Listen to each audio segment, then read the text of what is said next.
আসসালামু আলাইকুম। Welcome to my channel. চলে আসলাম নতুন আরও একটি রেসিপি নিয়ে। যেহেতু কাঁচা আমের সিজন চলছে, তাই খুব সহজেই কিন্তু আমের এই আচারগুলো আপনারা তৈরি করে নিতে পারবেন। আর আজকে আমি আপনাদের সাথে তৈরি করে দেখাবো কাঁচা আমের ঝুরি আচার। এই আচারটা তেল ছাড়াই খুবই কম মশলা দিয়ে তৈরি করতে পারবেন। আর বানানো যেমন সহজ, খেতেও কিন্তু তার থেকেও অনেক বেশি মজার। তবে চলুন চলে যাই মূল রেসিপিতে। আমের ঝুরি আচার তৈরির জন্য এখানে আমি 1 কেজি পরিমাণে কাঁচা আম নিয়েছি। আমগুলোকে খুব ভালোভাবে ধুয়ে একটি পটেটো পিলারের সাহায্যে স্কিনটা রিমুভ করে নিব। আমের খোসাগুলো খুব ডিপভাবে আমি কাটবো না, হালকা একটু সবুজ ভাব থাকবে এমন করে কেটে নিতে হবে, এতে করে আচারটা বেশি ভালো হয়। আর উপরে মাথার যে অংশটা আছে সেটাও আমি চাকুর সাহায্যে কেটে নিব। সবগুলো আম খোসা ছাড়িয়ে গ্রেটারের যে মোটা অংশটা আছে সেইটাতে আমি আমগুলোকে গ্রেট করে নিব। চিকন অংশটা দিয়ে কিন্তু গ্রেট করতে যাবেন না, মোটা অংশটা দিয়ে করতে হবে। আপনারা চাইলে বটি দিয়েও চিকন চিকন করে আমগুলো কেটে নিতে পারেন। এভাবে করে আমি আমগুলোকে ঝুরি করে নিয়েছি। এখন একটি পাত্রে নিয়ে নিচ্ছি। আমের ঝুড়িগুলোকে পাত্রে নিয়ে পর্যাপ্ত পরিমাণ পানিতে ভিজিয়ে রাখবো। পানিটা একটু বেশি করে দিতে হবে যেন সবগুলো আম ডুবে থাকতে পারে। দিয়ে দিচ্ছি 1 চা চামচ পরিমাণে লবণ।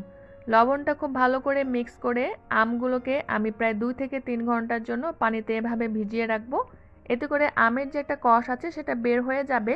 সেই সাথে আচার বানানোর সময় আমগুলো একেবারেই ঝরঝরে থাকবে, মানে ভেঙে যাবে না বা ভর্তা হয়ে যাবে না। প্রায় 3 ঘন্টা পরে ফিরে আসলাম।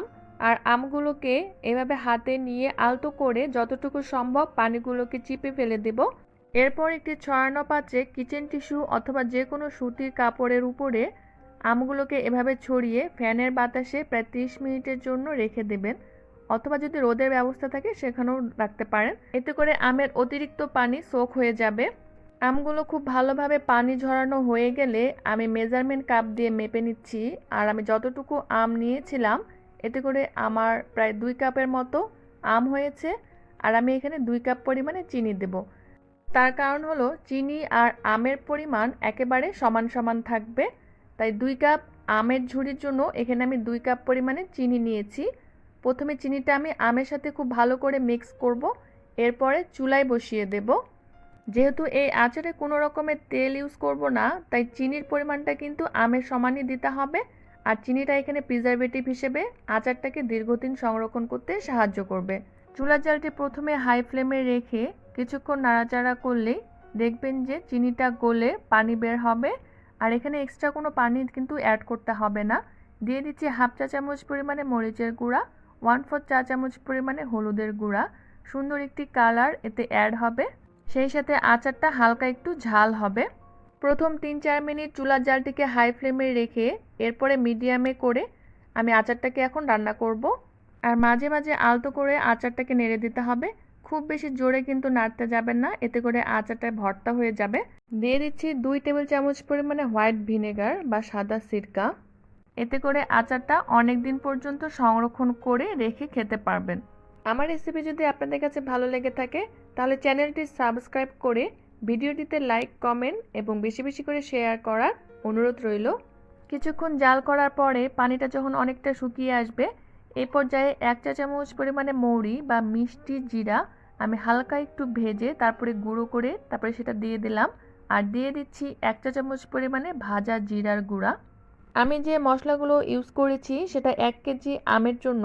আপনারা যদি আমের পরিমাণটা বাড়িয়ে দেন সেক্ষেত্রে মশলার পরিমাণটাও কিন্তু বাড়িয়ে দিতে হবে। ভাজা মশলাগুলো দিয়ে আরও কিছুক্ষণ জাল করে এরকম মাখা মাখা থাকা অবস্থাতেই আচারটাকে নামিয়ে ফেলবো, কারণ ঠান্ডা হয়ে আসলে কিন্তু আচারের শিরাটা অনেকটা সোক করে নেবে। আর আচারটাকে নামিয়ে আমি হালকা একটু ঠান্ডা করে নিয়েছি।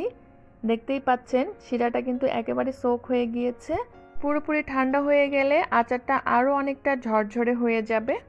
আর দেখে নিশ্চয়ই বুঝতে পারছেন আমগুলো কিন্তু গলে যায়নি, যেমনটা কেটেছিলাম ঠিক তেমনটাই ঝরঝরে আছে।